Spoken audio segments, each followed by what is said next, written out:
Picture this. You're sitting in a mahogany-paneled drawing room in Boston, Massachusetts. The year is 1886, and the heavy velvet curtains block out the afternoon sun while you watch Dr. Edmund Hartwell reach into his black leather medical bag. Your name is Catherine. You're 32 years old, and for months you've been telling your husband about the crushing weight that settles on your chest each morning. The exhaustion that makes climbing the stairs feel like scaling a mountain, the way colors seem drained from the world around you. Your husband, concerned about his wife's mysterious malady, has summoned the city's most respected physician to your home. Dr. Hartwell's fingers close around a small glass vial filled with white crystalline powder. He speaks in measured tones about the latest breakthrough from European medical laboratories. A miraculous new treatment that will restore your vitality and cure what he calls your nervous exhaustion. What you don't know is that you're about to become part of one of medicine's most dangerous experiments. An era when cocaine was prescribed as casually as aspirin, when depression was treated with addictive stimulants, and when thousands of women became unwitting casualties in medicine's misguided war against melancholy. Before diving into these forgotten stories of medical hubris and human suffering, if you enjoy learning about the hidden truths of history, consider hitting that like button and subscribing for more content like this. And please comment below to let me know where you're listening from. I find it incredible that we're exploring these dark chapters of medical history together from different parts of the world, connected across time and space by our shared curiosity about how far medicine has traveled. The story of cocaine in 19th century medicine begins not in back alleys or criminal enterprises, but in the most prestigious medical institutions of Europe and America. In 1860, German chemist Albert Niemann successfully isolated cocaine from coca leaves that had been used for centuries by indigenous peoples of South America. But Niemann's laboratory extraction created something far more potent than the traditional coca tea consumed by Andean cultures. This pure white powder represented a concentrated dose of alkaloids that would prove devastatingly addictive when introduced to populations with no cultural knowledge of its dangers. The medical establishment embraced cocaine with an enthusiasm that seems almost incomprehensible by modern standards. Leading physicians praised it as a wonder drug capable of treating everything from depression and anxiety to tuberculosis and morphine addiction. Medical journals published glowing reports of cocaine's therapeutic benefits. The prestigious New York Medical Journal declared it a breakthrough treatment for nervous disorders that plagued Victorian women. Dr. William Hammond, former Surgeon General of the United States Army, proclaimed cocaine superior to alcohol as a stimulant and recommended it for treating melancholia. The timing of cocaine's introduction coincided perfectly with Victorian medicine's growing concern about women's mental health. The 19th century saw the medicalization of female emotions in ways that would seem barbaric today. Physicians diagnosed thousands of women with conditions like neurasthenia, hysteria, and nervous exhaustion. These vaguely defined ailments were believed to result from the delicate nature of the female nervous system, particularly among educated women who dared to engage in intellectual activities beyond their supposed biological limitations. Victorian society created impossible standards for women that virtually guaranteed psychological distress. Middle and upper-class wives were expected to maintain perfect households while remaining decorative objects for their husbands. They were discouraged from physical exercise, denied access to higher education, and forbidden from pursuing careers or independent interests. The cult of domesticity trapped intelligent, capable women in roles that offered little mental stimulation or personal fulfillment. When these women developed symptoms of depression, anxiety, or what we might now recognize as existential despair, the medical establishment blamed their biology rather than their circumstances. Dr. Silas Weir Mitchell developed the infamous rest cure treatment that epitomized Victorian medicine's approach to female mental health. Women diagnosed with nervous disorders were confined to bed for weeks or months, forbidden from reading, writing, or engaging in any stimulating activities. They were fed rich foods, massaged by nurses, and kept in near total isolation from family and friends. The treatment was designed to return women to a state of childlike dependence that Victorian physicians considered natural and healthy. Many women emerged from the rest more depressed than before, having been stripped of whatever autonomy and dignity they had previously possessed. Into this environment of medical paternalism and female suffering, cocaine arrived like a pharmaceutical savior. Unlike the rest cure's emphasis on passivity and isolation, cocaine promised to restore energy and enthusiasm. Women who had spent months feeling listless and hopeless suddenly experienced bursts of confidence and vitality. The drug seemed to offer everything that Victorian society denied them: mental clarity, physical energy, and emotional resilience. Dr. Hartwell, returning to Catherine's drawing room, would have explained cocaine's effects in terms that sounded both scientific and reassuring. He might have described how the drug stimulated the nervous system, restoring proper function to organs weakened by feminine delicacy. He would have emphasized cocaine's natural origins, noting that it came from a plant used safely by South American peoples for generations. What he wouldn't have mentioned were the reports already beginning to circulate in medical literature about cocaine's addictive properties and dangerous side effects. The pharmaceutical industry quickly recognized the commercial potential of cocaine-based medicines. Companies like Park Davis and Merck began manufacturing cocaine preparations specifically marketed to women suffering from nervous disorders. These products had names like cocaine toothache drops, Coca-Cola, which originally contained cocaine, and various tonics and elixirs promising to cure female complaints. The advertising for these products reveals the Victorian era's casual attitude toward powerful psychoactive drugs. Park Davis marketed cocaine as a cure for depression, exhaustion, and what they called the blues that affected refined ladies. Their advertisements featured testimonials from grateful patients who credited cocaine with restoring their ability to manage households and please their husbands. The company produced cocaine in multiple forms, including pills, powders, injections, and even cocaine-infused wine for particularly delicate constitutions. The medical literature of the 1880s contains dozens of case studies documenting cocaine's supposed benefits for depressed women. Dr. James Leonard Corning published detailed accounts of female patients whose melancholy disappeared after cocaine treatment. He described women who had been bedridden with nervous exhaustion suddenly becoming energetic housewives and attentive mothers. These early reports failed to follow patients long-term, missing the inevitable crash that followed cocaine's initial euphoric effects. The social context surrounding women's use of cocaine reveals deeper tensions within Victorian society about female autonomy and medical authority.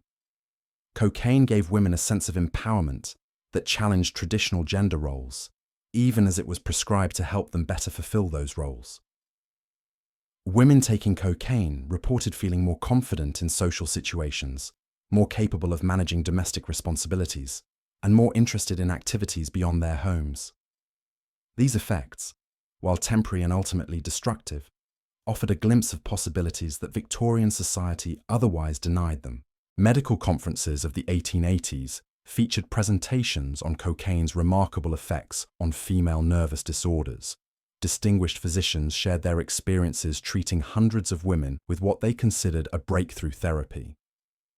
The consensus among medical authorities was overwhelmingly positive, with only scattered voices of caution raising concerns about cocaine's long-term effects. The transformation that cocaine produced in Victorian women was both dramatic and temporary, creating a cycle of dependency that physicians initially failed to recognize. Dr. Catherine's experience would have followed a predictable pattern that thousands of other women endured during this dark chapter of medical history. The initial dose would have produced an almost miraculous improvement in her mood and energy levels. The crushing weight on her chest would have lifted, colors would have returned to her world, and for the first time in months, she might have felt genuinely hopeful about her future But cocaine's effects were as fleeting as they were powerful. Within hours, Catherine would have crashed back into depression, often feeling worse than before. The natural response was to seek another dose, and another, until what began as a medical treatment became a daily necessity. Victorian physicians, lacking any understanding of addiction as a medical condition, interpreted this pattern as evidence that their patients needed regular maintenance doses to manage their chronic nervous conditions. The medical establishment's blindness to cocaine's addictive properties stemmed partly from their fundamental misunderstanding of addiction itself. Victorian physicians viewed drug dependency as a moral failing rather than a physiological condition. They believed that respectable women from good families were incapable of developing the kind of drug habits associated with opium dens and criminal elements. When patients requested increasingly frequent doses of cocaine, doctors attributed it to the severity of their underlying nervous disorders rather than the drug's addictive properties. This medical myopia was reinforced by cocaine's initial reputation as a cure for morphine addiction. Leading physicians, including Sigmund Freud, promoted cocaine as a safe alternative to opiates. The irony was lost on medical authorities, who were essentially treating one addiction by creating another. Women who had become dependent on laudanum or other opiate-based medicines for pain relief found themselves prescribed cocaine as a supposedly non-addictive substitute, only to develop an equally destructive dependency on stimulants. The pharmaceutical companies manufacturing cocaine preparations actively encouraged this medical misconduct through aggressive marketing campaigns that downplayed the drug's risks while exaggerating its benefits. Company representatives visited physicians' offices with free samples and promotional literature that portrayed cocaine as a harmless tonic suitable for daily use. Medical journals published advertisements that featured testimonials from supposed patients and endorsements from respected physicians, creating an echo chamber of misinformation that persisted for years. The social dynamics surrounding cocaine use among Victorian women created additional layers of tragedy and complexity. Many women discovered that cocaine not only relieved their depression, but also helped them conform to society's impossible expectations. The drug provided the energy needed to maintain elaborate households, the confidence required to navigate complex social obligations, and the emotional resilience necessary to endure marriages that offered little companionship or intellectual stimulation. Cocaine became particularly popular among what Victorian society called new women, educated, middle-class women who sought greater independence and opportunity than traditional gender roles allowed. These women often experienced what we might now recognize as situational depression, resulting from the conflict between their capabilities and their circumstances. Cocaine offered temporary relief from the frustration of constrained lives, allowing them to function within limiting social structures while maintaining some sense of personal agency. The medical literature of the late 1880s began to include disturbing case studies that contradicted earlier optimistic reports about cocaine's safety and efficacy. Physicians started documenting patients who had developed what they termed cocaine habits, women who required increasingly large doses to achieve the same therapeutic effects. These reports described physical symptoms, including rapid heartbeat, tremors, insomnia, and paranoid thoughts that physicians initially attributed to underlying nervous conditions rather than cocaine toxicity. Dr. Albrecht Erlenmeyer, a German psychiatrist, was among the first medical authorities to recognize cocaine's addictive potential and warn against its casual prescription. His 1886 paper on cocaine addiction documented cases of patients who had developed severe psychological and physical dependence on the drug. Erlenmeyer described women who had become unable to function without regular cocaine doses, who experienced severe depression and anxiety when attempting to discontinue the drug, and who engaged in increasingly desperate behaviors to obtain their medication. These early warnings were largely ignored by American physicians who had invested too heavily in cocaine's promise to acknowledge its dangers. Medical authorities dismissed European concerns as overly cautious, arguing that American women's stronger moral fiber would protect them from the kind of addiction problems reported in European literature. This nationalistic blindness to cocaine's risks allowed the epidemic to continue spreading throughout American medical practice. The economic incentives surrounding cocaine prescription created additional barriers to recognizing the drug's dangers. Physicians who specialized in treating nervous disorders found cocaine an extremely profitable treatment option. Unlike time-consuming therapies that required multiple lengthy appointments, cocaine could be prescribed quickly and required regular follow-up visits to monitor dosage and effects.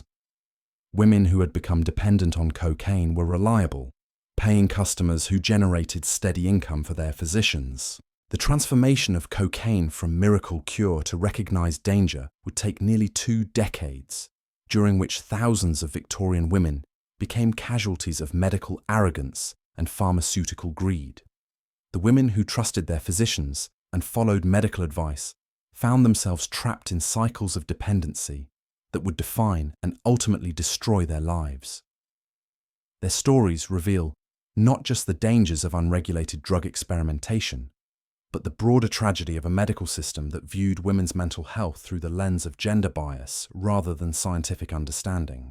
As Catherine sits in her drawing room, watching Dr. Hartwell prepare her first dose of cocaine, she represents countless women who became unwitting participants in one of medicine's most catastrophic experiments.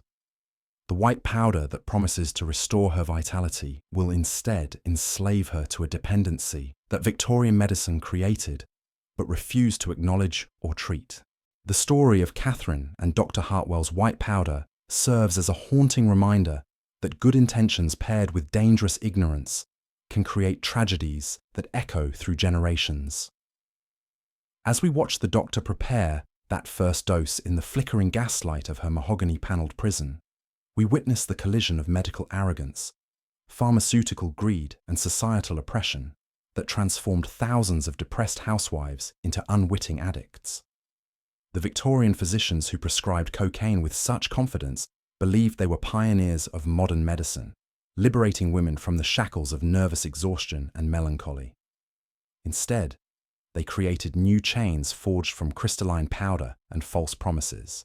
The pharmaceutical companies that marketed these miracle cures knew their profits depended on repeat customers, though they may not have understood the biochemical mechanisms that guaranteed their success. Perhaps most tragically, the women who sought relief from their crushing despair were not suffering from defective feminine nerves or constitutional weakness. They were responding rationally to a society that denied them education, autonomy, and purpose, while demanding impossible standards of domestic perfection. Their depression was not a medical condition requiring chemical treatment, but a natural response to systematic oppression disguised as protection. The legacy of this medical catastrophe extends far beyond the Victorian era. It reminds us that every generation's medical establishment believes itself more enlightened than its predecessors, yet continues to make devastating mistakes born of the same fundamental flaws. Arrogance, bias, and the pursuit of profit over patient welfare remain constant threats to medical progress. Today, as we stand in our own mahogany-panelled rooms facing our own Dr. Hartwells with their own miracle cures, we would do well to remember Catherine's story. The white powder that promised to set her free became the very thing that enslaved her, a cautionary tale written in the bitter tears of countless women who trusted medicine more than medicine deserved.